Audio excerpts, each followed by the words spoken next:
Hi எல்லாருக்கும் வணக்கம். என் பேர் ஜெகன் கார்த்திக். நம்மள நிறைய பேர் பிஸ்னஸ் பண்ணிட்டு இருக்கோம். ஸோ பிஸ்னஸ்ல நிறைய விஷயங்கள் நம்ம கற்றுக்கிட்டே இருக்கோம், அப்டேட்ஸ் பண்ணிகிட்டே இருக்கோம் நம்ம.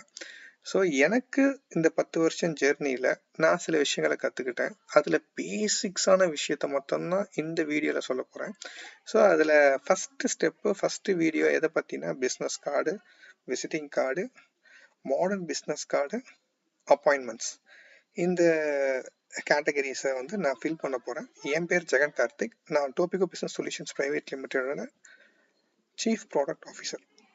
ஸோ நான் என்னோட பிஸ்னஸ் ஜேர்னியில் நான் சில விஷயங்கள் கற்றுக்கிறதுல பேசிக்ஸான விஷயம் நம்ம யூஸ் பண்ணுறது பிஸ்னஸ் கார்டு. இதை நம்ம ரொம்ப வருஷத்துலேருந்தே நம்ம யூஸ் பண்ணிகிட்டு இருக்கோம். இன்றைக்கி நம்ம யூஸ் பண்ணுற மாடர்ன் டிவைசஸு, மாடர்ன் அப்ளிகேஷன்ஸ்லாம் இதில் நிறைய மாறுபட்டாலும் ஒரு பிஸ்னஸ் கார்டு இல்லாத ஒரு பிஸ்னஸ் பீப்புள் வந்து ஒரு அப்ரோச்சில் வந்து நிறைய பீப்புள் வந்து கம்மி தான். நிறைய பேர் கார்ட்ஸ் வச்சு யூஸ் பண்ணிட்டு இருக்காங்க. ஸோ அந்த கார்டில் என்ன இருக்கும், எதுக்காக அந்த டீட்டெயில் நம்ம ஃபோக்கஸ் பண்ணி வைக்கிறோன்றத மட்டும் சின்ன எக்ஸ்ப்ளனேஷன். ஸோ என்னோட பிஸ்னஸோட நேம், எனி பிஸ்னஸோட நேம் வந்து கண்டிப்பாக கார்டில் வச்சுருப்பாங்க. அந்த கார்டோட designation, person name and designation, அவரோட mobile number, mail ID, location, sometimes கம்பெனியோட லேண்ட்லைன் நம்பர் கூட இருக்கலாம், கம்பெனியோட லோகோ, அது இல்லாமல் கியூஆர் கோட் மாதிரியான சிஸ்டம்ஸ் யூஸ் பண்ணுவாங்க. எதுக்கான பிடிஎஃபாக வச்சுக்கலாம், இல்லைனா என்னோட வெப்சைட் வச்சுக்கலாம், அந்த மாதிரியான விஷயத்துக்கு யூஸ் பண்ணுறதுக்காக இந்த பிஸ்னஸ் கார்டு வச்சுப்பாங்க. இந்த பிஸ்னஸ் கார்டு ஒரு டாப் ப்ரையாரிட்டி இந்த கம்பெனிலேருந்து எண்ட் கோல்லேருந்து ஒர்க் பண்ணுற எம்ப்ளாயி வரைக்கும் யூஸ் பண்ணுறது தான் பிஸ்னஸ் கார்டு. ஸோ இந்த பிஸ்னஸ் கார்டு வந்து ஒரு புல்லிங் மெக்கானிசம் மாதிரி யூஸ் ஆகும். ஸோ புல்லிங் மெக்கானிசமில் யூஸ் பண்ணும்போது என் காண்டாக்ட்ஸ் அது உங்களுக்கு தெரியும், இதை பார்த்துருக்கேன் உங்களை. ஸோ நீங்கள் எப்பயாவது என்னை காண்டாக்ட் பண்ணுங்கள் அப்படின்றதுக்காக இந்த பிஸ்னஸ் கார்டு யூஸ் பண்ணுறது. இதுவே நான் சொன்னேன் இல்லையா, விசிட்டிங் கார்டு எந்த மாதிரியான பர்சன் யூஸ் பண்ணுவாங்க ஒரு இண்டஸ்ட்ரியில், ஒரு கம்பெனியில், அது எதுக்காக அந்த விசிட்டிங் கார்டு யூஸ் பண்ணுறோம் இது தெரியறதுக்கு முன்னாடி அப்பாயின்மெண்ட்ஸ்னால் என்ன நம்ம தெரிஞ்சுக்கணும். ஸோ அப்பாயின்மெண்ட்ஸு, இப்போது உதாரணத்துக்கு நான் ஜெகன் கார்த்திக் ரத்தன் டாட்டாவை பார்க்கணுன்னு ஆசைப்பட்றேன். ஸோ ரத்தன் டாட்டாவோட கம்பெனிக்கு நான் மெயில் அனுப்புவேன். ஸோ எனக்கு இது மாதிரி அப்பாயின்மெண்ட் வேணும் அப்படின்னு சொல்லிட்டு, அவங்க இருந்தால் இருக்குது, இல்லைனா இல்லை அப்படின்னு மெயில் அனுப்பலாம், இல்லை அனுப்பாமல் போகலாம். சப்போஸ் அனுப்பியிருக்காங்க, பார்க்கணும், நீங்கள் இந்த டைமில் வந்து பார்க்கலாம் அப்படின்னு சொன்னாங்க, நான் அவங்க போவேன், பார்ப்பேன், அவர்கிட்ட என் ப்ராஜெக்ட்ஸ் பற்றி பேசுவேன், நான் ரிட்டர்ன் ஆவேன். ஸோ இது அப்பாயின்மெண்ட்ஸோட ஸ்கீமா எப்படி நடக்கும் அப்படின்றது. வேறஸ் எனக்கு அப்பாயின்மெண்ட் கிடைக்கல, ஆனால் ஏதோ ஒரு சுச்சுவேஷனில் நான் ரத்தன் டாட்டாவை நேரில் பார்க்க வேண்டிய சுச்சுவேஷன் ஏற்படுது. ஸோ இந்த மாதிரி சார் எனக்கு ஒரு அப்பாயின்மெண்ட் கிடச்சதுன்னா நான் உங்ககிட்ட பேசுறது எனக்கு ஒரு நல்ல வாய்ப்பு கிடச்சதுன்னா நான் அதை எக்ஸ்பிளைன் பண்ண முடியும்னு சொல்கிறேன்.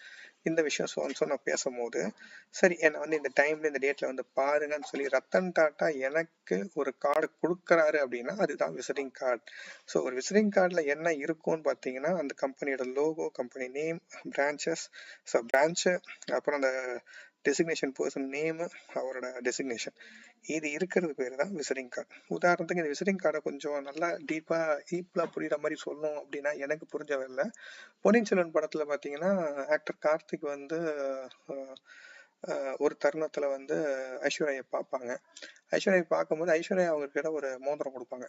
ஸோ இது என்னன்னா, அந்த ராஜாங்கத்துக்குள்ளே போகும்போது இந்த மோதிரத்தை காட்டும் போது அவங்களுக்கு டைரக்டா அங்க இருக்கிற நாட்டில் இருக்கிற பீப்புள் வந்து அவருக்கு டைரக்டா இந்த இடத்துக்கு போங்க அப்படின்னு சொல்லி வழிகாட்டுவாங்க. ஸோ அவர் எந்த ஒரு ஹர்டில்ஸ் இல்லாமல் அவங்களை மீட் பண்ணுறதுக்குன்னு ஒரு வாய்ப்பு உருவாக்காங்க. அதே மாதிரி தான் ஒரு கம்பெனிக்குள்ள ஒரு ராஜாங்கம், அந்த ராஜாங்கத்தில் இருக்கிறவர் வந்து மெயின் பர்சன் வந்து அந்த கார்டை கொடுத்துருக்காரு அப்படின்னா it's a token of appointment. So அந்த அளவுக்கு ஒரு பவர்ஃபுல்லான ஒரு கார்டு பேர் தான் விசிட்டிங் கார்டு. அந்த விசிட்டிங் கார்டு ஒரு சிஸ்டமை பில்ட் பண்ண ஒரு ஓனரால தான் அதை யூஸ் பண்ணுறதுக்கு நல்லது. ஏன்னா அந்த சிஸ்டம் உருவாக்குனவருக்கு நிறைய வேலைகள் இருக்கும். அந்த பிஸி ஷெடியூலில் ஒரு நல்ல அப்பாயின்மெண்ட்ஸை மிஸ் பண்ணக்கூடாது, அவங்களுக்கு இம்பார்ட்டன்ஸ் கொடுக்கணுன்றதுக்காக, இம்பார்ட்டன்ஸை மற்ற பீப்புள் வந்து அவரை ஹைட் பண்ணிடக்கூடாதுன்றதுக்காக யூஸ் பண்ணுற கார்டு விசிட்டிங் கார்டு. இதுக்கப்புறம் பார்த்தீங்கன்னா மாடர்ன் கார்டு. இன்னைக்கு இருக்க நவீன காலத்தில் நம்ம மாடர்ன் கார்ட்ஸை வந்து ஃப்ரண்ட் அண்ட் பேக் யூஸ் பண்ணுவோம். இதுவும் ஒரு சிமிலர் பிஸ்னஸ் கார்டு தான். ஃப்ரண்ட்டில் வந்து நம்ம லோகோஸ் அண்ட் கம்பெனி டீட்டெயிலாக கொடுக்கறதுக்காக, கொஞ்சம் கண்டென்ட் எக்ஸ்ட்ரா கொடுக்கறதுக்காக இதை யூஸ் பண்ணிட்டு இருக்கோம். ஸோ இது வந்து நம்ம மாடர்னைஸ்டில் வந்து நிறைய பேர் இதை தான் விசிட்டிங் கார்டுன்னு சொல்லிக்கிறாங்க. ஸோ நான் கேள்விப்பட்டது வரைக்கும் ஸோ சில பேருக்கு வந்து அந்த புரிதல் இருக்கு. புரியாதவங்களுக்கும் சரி, இன்கேஸ் நான் தப்பா ஏதாவது சொல்லியிருந்தா என்னை கரெக்ட் பண்ணிக்கிறதுக்கு எனக்கு கமெண்ட்ல நீங்க சொல்லுங்க. நான் சேஞ்ச் பண்ணிக்க வேண்டிய இந்த வீடியோல ஏதாவது இருக்குன்னா நான் கண்டிப்பா சேஞ்ச் பண்ணிப்பேன். தேங்க்யூ.